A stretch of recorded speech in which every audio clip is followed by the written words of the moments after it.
সমুদ্র সৈকতের তীরে মন্দারমণিতে শুরু হয়েছে মিলন মেলা। এদিন পূর্ব মেদিনীপুর জেলার রামনগর 2 ব্লকের ও মন্দারমণিতে চিস্তিয়া মিলন মেলা কমিটির উদ্যোগে আয়োজিত হয়েছে সর্বধর্ম সমন্বয় সভা ও মিলন মেলা।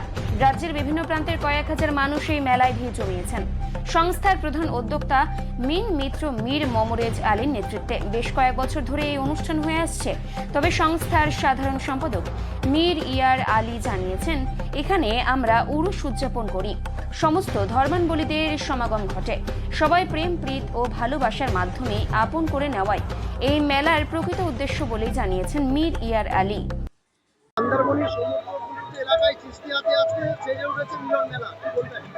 দেখুন, এই মিলন মেলাটা হচ্ছে ভ্রাতৃত্বের মিলন মেলা, সৌহার্দ্যের মিলন মেলা, যেটা আমার ঠাকুর যিনি ছিলেন হযরত খাজা সৈয়দ শাহ সাজুদ্দিন আহমেদ চিশতি, যাকে আমাদের ভাষায় পীর মুর্শিদ বলি, উনি এই দিনে দেহত্যাগ করেছিলেন।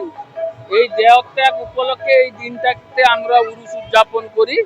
আর এখানে সব ধর্মের সবাই এসে এখানে উপস্থিত হয় এবং এই মেলাটাকে উপভোগ করে এবং সারা রাত চলে। আর যেগুলো হচ্ছে আপনারা তো দেখতেই পাচ্ছেন।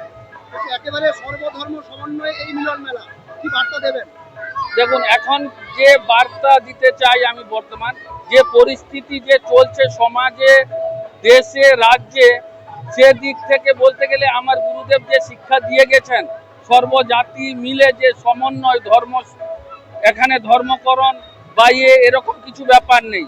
সবাইকে ভালোবাসা দিয়ে, প্রেম প্রীতি দিয়ে আপন করে নেওয়াই এই মেলার উদ্দেশ্য।